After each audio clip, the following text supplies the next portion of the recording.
Kapayapaan po mga giliw naming mga taga-subaybay. Maraming salamat sa ating Panginoon Diyos sa patuloy na pagbibiyaya at pagpapala na ipinagkakalob niya sa atin.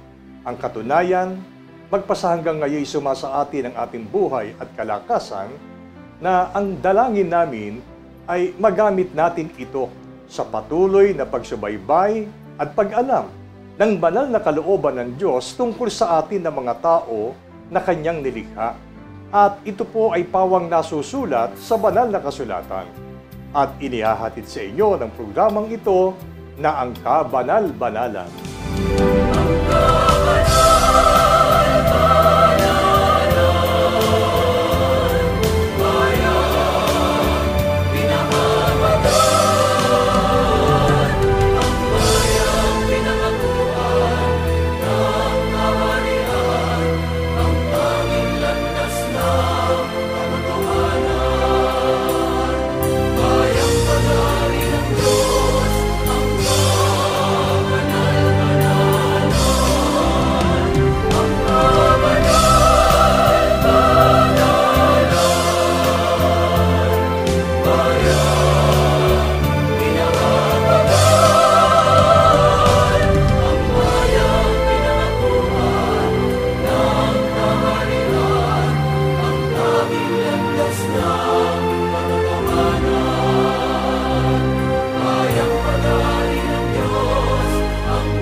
Ako po ang inyong lingkod, kapatid na Benhanan. At kapiling natin sa talakayang ito ang ating minamahal na kapatid na Neraya. Kapayapaan po, kapatid na Neraya. Kapayapaan din pong sumainyo, kapatid na Benhanan, at kapayapaan po ang aming bati sa lahat ng aming mga minamahal na taga-subaybay ng programang ito na ang Kabanal-Banalan. Mga gilo naming mga taga-subaybay, yayamang inaalam natin at lubos nating kinikilala kung sino nga ang ating Panginoon Diyos na dapat nating sambahin at kalakip nito ay makita natin at maalaman ang mga dakilang katangian ng ating Panginoon Diyos na dapat nating paglingkuran at sambahin. At sa araw na ito, isang napakahalagang paksa ang inihanda po sa atin upang patuloy nating maalaman, makilala kung sino at ano ang katangian ng tunay na Diyos na dapat po nating kilalanin, paglingkuran at sambahin. Ang paksa para po sa araw na ito ay tumutugon po sa ganitong mga salita.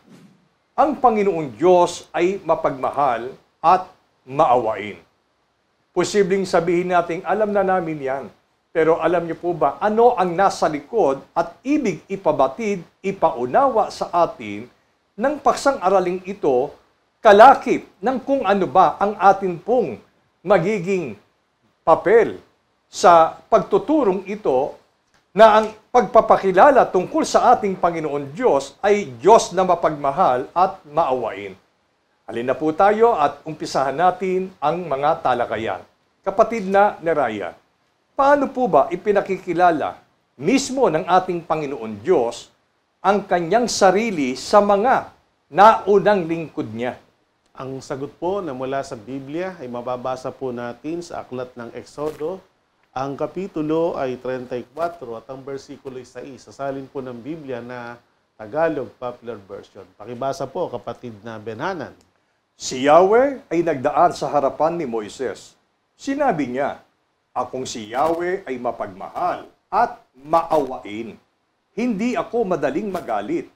Patuloy kong ipinadarama ang aking pag-ibig at ako'y nananatiling tapat.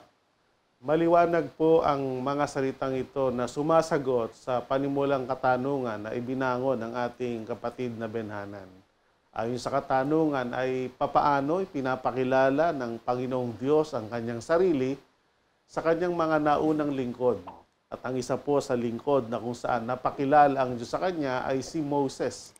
So alam naman po natin, si Moses ay isa sa lingkod ng Panginoon na noon ay ginamit ng Diyos na kasangkapan upang ilabas ang mga Israelita sa Ehipto mula sa kalagayang alipin at pangunahan ng paglalakbay patungo sa lupang pangako.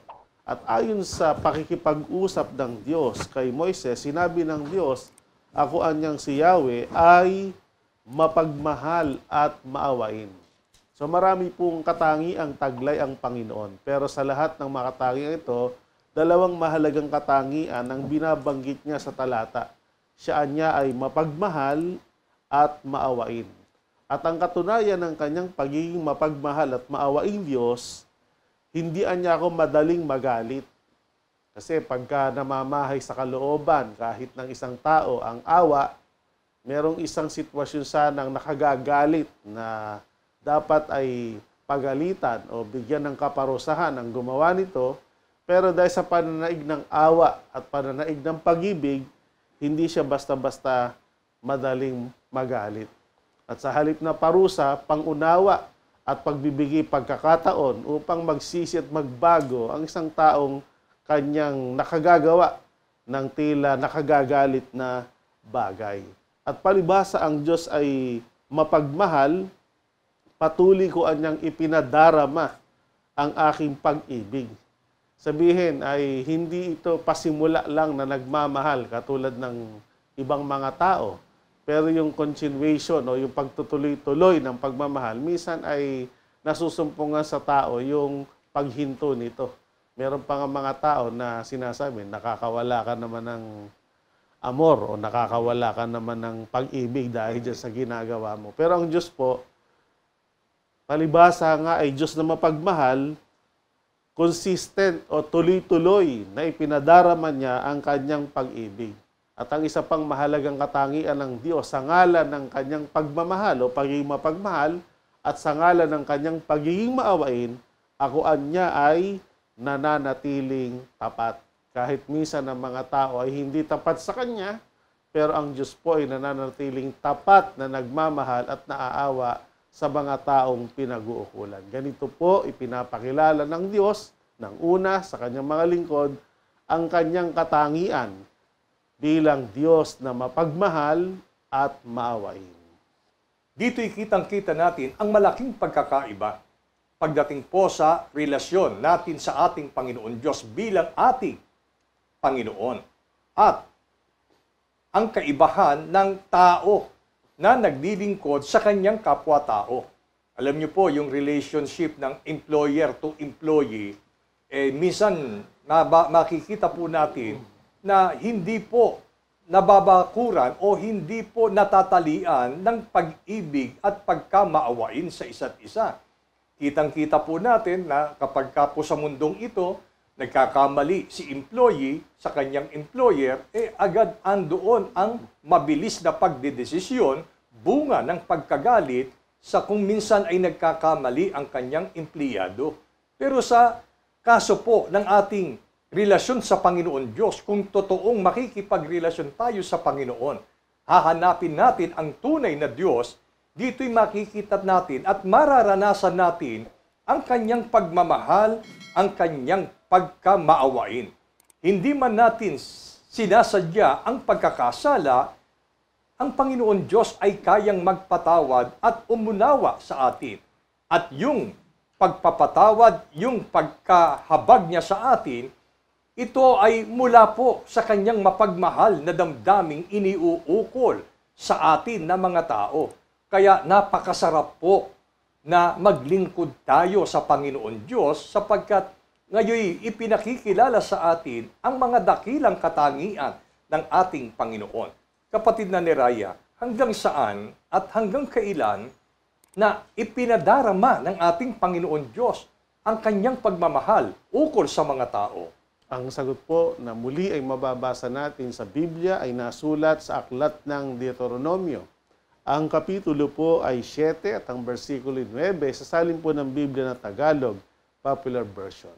Alalahanin ninyo na si Yahweh ay Diyos, na hindi marunong sumira sa pangako. Tapat siya sa lahat ng umiibig at sumusunod sa Kanya at ipinadarama niya ang Kanyang pagmamahal hanggang sa 1,000 salinlahi. Maliwanag po ito, mga mahal naming taga-subaybay. Batay sa naging pagkakilala ng mga unang lingkod ng Diyos, katulad nga ni Moises, ay pinaalala niya sa bayang Israel at hindi niya dapat makalimutan ang makatangian ng Diyos bilang mapagmahal at siya'y isang maawaing Diyos.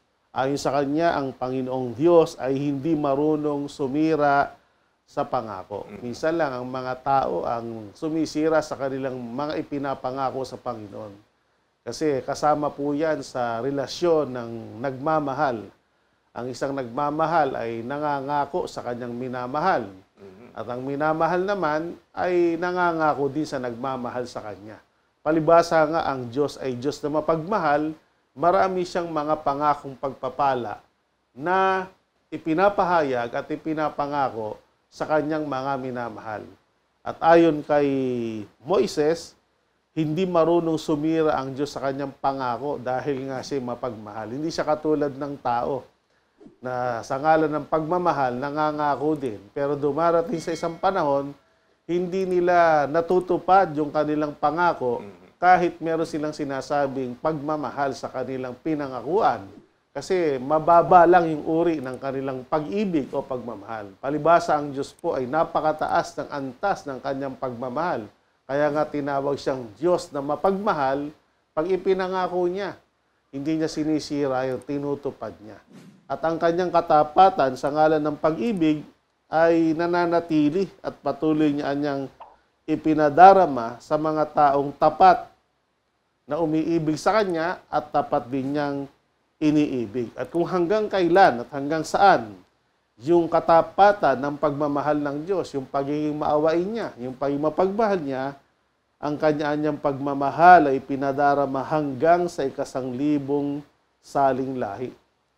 So hindi lang hanggang 3rd generation, 4th generation, kahit umabot pa ng 1,000 generation, yung continuation, yung pagiging consistent ng pagmamahal at pagiging maawain ng Diyos, tuloy-tuloy. Kaya hindi po natin malilimitahan. Ito yung pwede natin sabihin, kapatid na Benhana, na talagang yung pagmamahal ng Diyos at yung kanyang pagkamaawain ay hindi naman literal talagang after ng 1,000 saling lahi, tapos na. Yun po ay ibig sabihin na hindi natatapos.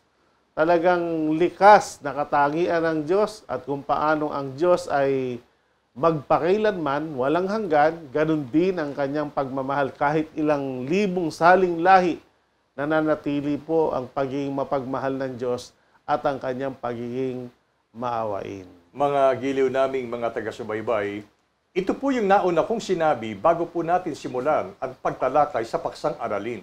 Hindi po ba't nabanggit ipakikilala sa atin ang mga katangian ng ating Panginoon Diyos at kung makilala natin, kalakip nito ay makita rin naman natin ano ang bahagi natin sa pagtugon sa dakilang katangian ng ating Panginoon Diyos.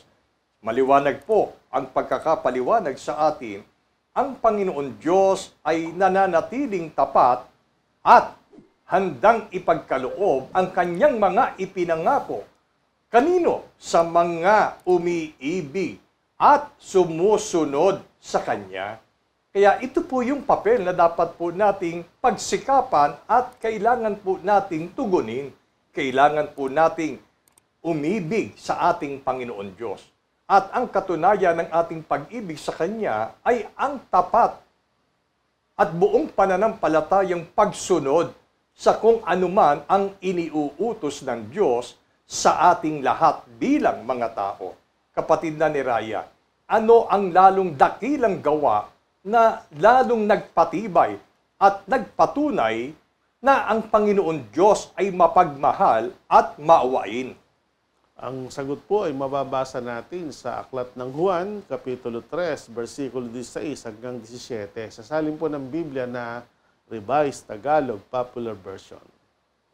Sapagkat gayon na lamang ang pag-ibig ng Diyos sa sangkatauhan, kaya't ibinigay niya ang kanyang kaisa-isang anak, upang ang sinumang sumampalataya sa Kanya ay hindi mapahamak, kundi magkaroon ng buhay na walang hanggan. Isinugo ng Diyos ang Kanyang anak, hindi upang hatulang maparusahan ang mga tao, kundi upang iligtas ang mga ito sa pamamagitan niya. Maliwanag po ang ating mga narinig na salita. Ito ay hango sa observation ni Apostol Juan na nakasaksi kung gaano kadakila, kung gaano ang pagiging mapagmahal at pagiging maawain ng ating Panginoong Diyos sa panahon na siya po ay nagkatawang tao. Nakasama at nakadaupalad nila ang ating Panginoong Kristo Jesus. At ayon sa naging paraan ng pamumuhay ng Panginoong Kristo Jesus, nung ito'y kanilang makasama sa panahon ng pagkakatawang tao, sinabi ni Apostol Juan, gayon na lamang ang pag-ibig ng Diyos. At sa ngalan ng pagiging mapagmahal ng Diyos sa sangkatauhan, ibinigay niya ang kanyang kaisa-isahang anak. Kasing kahulugan ng salitang ang Diyos mismo ay lumagay sa kalagayang anak o nagkatawang tao upang ang sino mang sa kanya'y sumampalataya sapagkat ang isa sa naging gawain ng Panginoong Kristo Jesus bilang gumanap ng gawain ng isang anak ay nangaral at nagturo ng mga aral tungkol sa ikaliligtas ng mga tao.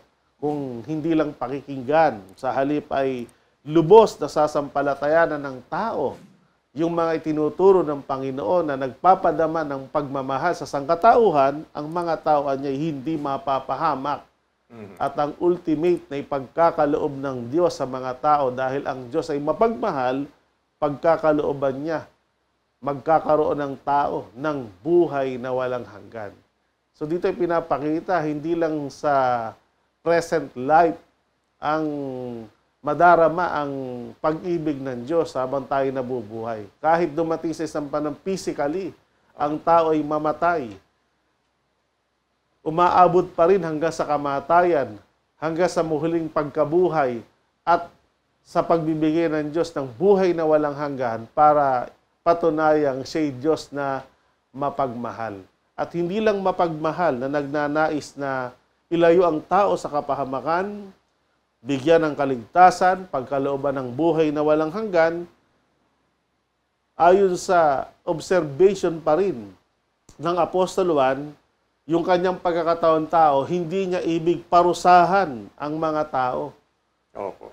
Ibig sabihin, ito'y nagtatanghal ng nananaig pa rin yung kanyang awa. Kasi yung mga tao, pagka nakagagawa ng masama sa kanyang kapwa, ang nangingibabaw na damdamin, galit, Opo. puot, o kaya pagbibigay parusa. Pero nung nagkataon-taong Panginoon, hindi kailanman siya nakaramdam ng galit sa likod ng isang nakagagalit na gawa ng mga tao, nananaig yung kanyang pag-ibig, yung kanyang awa.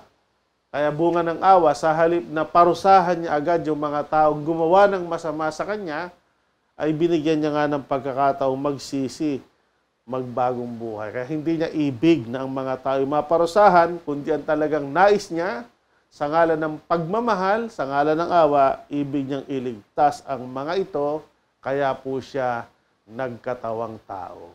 Alam niyo po, mga giliw naming mga taga-subaybay, isang napakabuting gawa na ang isang tao'y maibigay niya kung anuman ang pangangailangan ng kanyang kapwa sa buhay na ito. Pero wala nang hihigit pa na ang ipagkaloob ng isang tao ang kanyang buhay para sa pangangailangan ng kanyang kapwa. At ito ay isang pangyayaring ginawa at ginampanan ng ating Panginoon Diyos nang siya po ay magkatawang tao. Dahil po sa bigat ng pagkakasala ng sangkatauhan, walang ibang paraan na para ang tao ay lumakad sa daan ng kaligtasan, kundi ang Diyos na Espiritu ay magkatawang tao, nahayag sa laman, at yung pagkakatawang tao niya ay naging kasangkapan niya upang ihandog ang kanyang sarili, ang kanyang buhay, alang-alang sa ikatutubos ng sangkatauhan. At sa dulo ay matamo ng tao ang pangakong kaligtasan. Opo, ang tao'y nangangailangan ng kaligtasan. At ang kaligtasang hinahangad ng tao, walang iba ang pwedeng magkaloob nito, kundi ang ating Panginoon Diyos. At dahil sa pag-ibig, pagmamahal at pagkamaawain ng Diyos, siya na nasa kalangit-langitan ay bumaba sa lupa upang ihandog ang kanyang buhay bilang isang banal na sakripisyo sa ikatutubos ng maraming tao. Mga minamahal naming mga taga-subaybay. Hanggang dito ba natapos? Ano pa ang maraming dahilan bakit ginawa ng ating Panginoon Diyos na siya'y magkatawang tao at ihandog ang kanyang buhay para sa kaligtasan ng maraming tao? Kapatid na ni Raya, ano po ba ang isa sa mga dahilan at layunin ng Panginoon kung bakit niya inihandog ang kanyang buhay, bukod pa sa ito'y magiging daan upang ang tao ay magkaroon ng kaligtasan, bunga ng kanyang pagiging maawain sa lahat ng tao? Kung babalikan po natin yung mga unang gawa ng Panginoon, ay lalo nating maunawaan ang kanyang pagiging maawain. Lalo na sa panahon ng unang bayan ng Diyos, ang bansang Israel. Basahin po natin sa unang Samuel, Kapitulo 9, versikulo 17, sasalin po ng Biblia na Tagalog, Popular Version. Nang dumating si Saul, sinabi ni Yahweh kay Samuel, "Yan ang lalaking sinasabi ko sa iyo na maghahari sa Israel. Pahiran mo siya ng langis at italagang hari ng Israel. Siya ang magtatanggol sa mga Israelita laban sa mga Filisteo. Naaawa na ako sa nakikita kong paghihirap ng aking bayan." Ito po ang isang mahalagang pangyayari na naganap noong una. So alam naman natin, bago maging isang ganap na bayan o isang kaharian ng bansang Israel, ito po ay dumanas muna ng isang kalagayang sila'y naghihirap. At kung babalikan natin ang unang paghihirap na naranasan ng mamamayan ng bansang Israel na nasasaksihan ng Panginoon, yung panahong sila'y nakipamayan sa Ehipto. Doon sila ay nagsilbing mga alipin ng mga Egyptian. At sa sobra ng hirap na kanilang nararanasan araw-araw, dumadaing sila sa Panginoon. Naririnig at nakikita ng Diyos. At palibhasa ang Diyos po ay hindi lang mapagmahal, kundi maawaing Diyos. Bunga ng kanyang awa, talagang siya po ay gumamit ng kasangkapan, si Moises at si Aaron, para alisin sa buhay pagkaalipin ang bansang Israel. At sila'y dalhin sa isang lugar na mapayapa at ginhawa, doon nga po sa lupang pangako. Pero nung sila'y makaalis na dahil sa awa at pag-ibig ng Diyos sa kanila, sila ay nakaranas muli ng paghihirap dahil bilang isang bayan, hindi sila katulad ng mga bansa o bayan sa lupa na may hari. Kaya nagpasya ang Panginoon na pumili sa pamamagitan ng propetang si Samuel. Nang makita ng Panginoon si Saul, ang sabi ng Panginoon kay Samuel, "Yan ang lalaking sinasabi ko sa iyo na mag-ahari sa Israel." Ito yung unang kasaysayan ng paghirang ng unang hari sa Israel. At ang kalooban ng Diyos, kaya maglalagay ng haring nakikita sa paraang siya ay hihirangin sa pamamagitan ng pagbubuhos o pagpapahid ng banal na langis para italagang hari sa Israel. Siyaan niya ang pangunahing magtatanggol sa mga Israelita laban sa mga Pilisteo. Kasi lagi silang nilulusob. Lagi silang naisakupin at parusahan o alipinin ng mga Palestinian. At dahil sa mga gawang yon na walang nangunguna para sila'y proteksyonan o para sila'y ipagtanggol, kaya humirang ng unang hari sa Israel.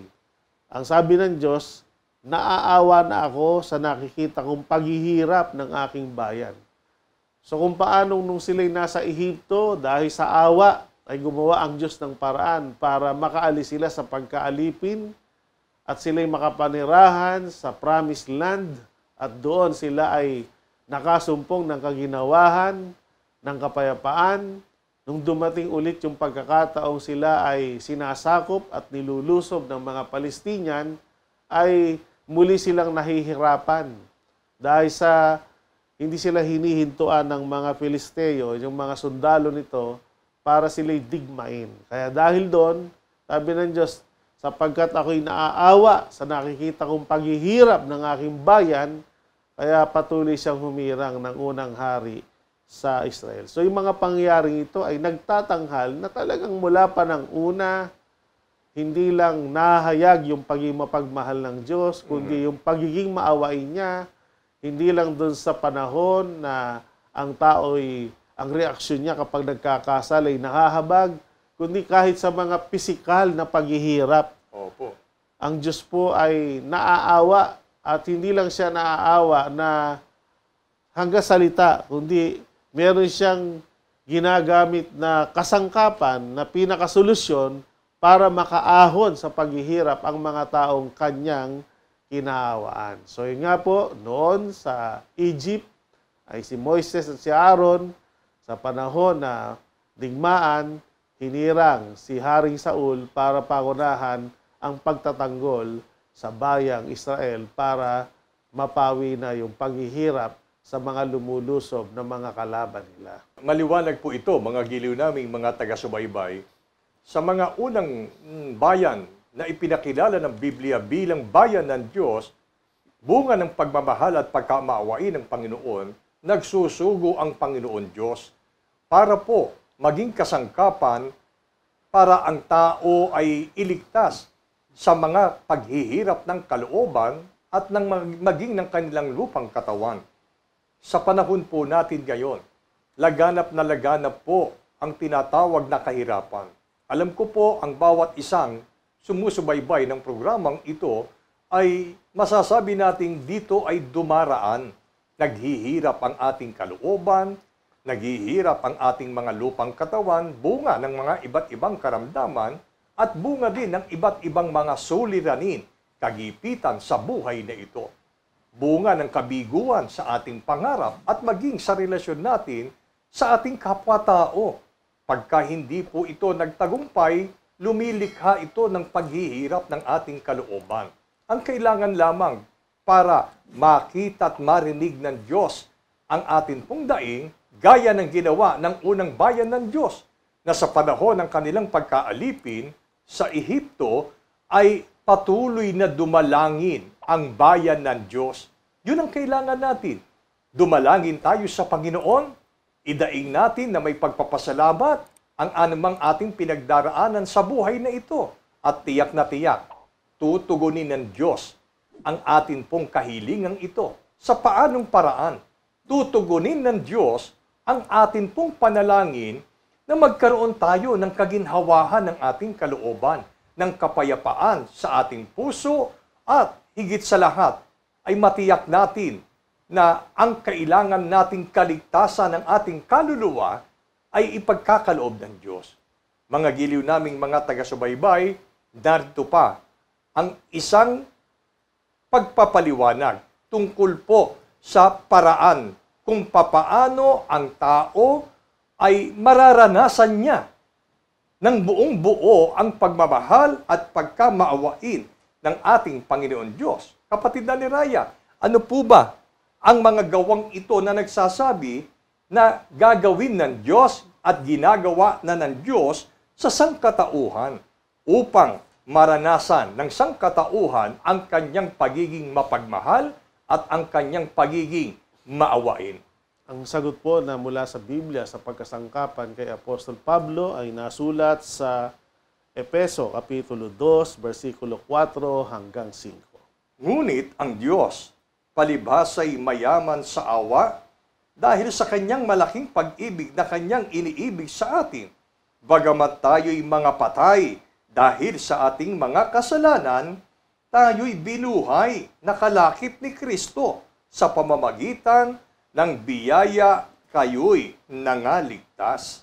Narito po ang pagpapatotoo o testimonyo ni Apostol Pablo, kalakip ng mga unang mananampalataya, tungkol sa naranasan nila at napatunayan nilang kalakhan ng pag-ibig at kayamanan ng awa ng Panginoon. Ano sabi ni Apostol Pablo?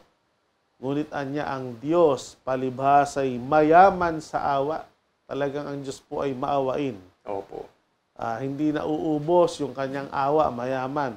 At dahil sa kanyang malaking pag-ibig na iniibig sa kanya at sa mga unang mananampalataya, bagamat ang lalong malaking paghihirap noon Hindi lang pisikal na kanilang naranasan, kundi paghihirap ng kaluluwa. Sapagkat naranasan na nila yung kalagayang namatay ang kanilang kaluluwa dahil sa kanilang kasalanan. So, kumbaga, pagka pisikal na namatay, parang wala ng pag-asang muling mabuhay. Opo. Yung palang malaman mong mamamatay ka, napakahirap nun. Lalong mahirap kung talagang naranasan mong mamatay.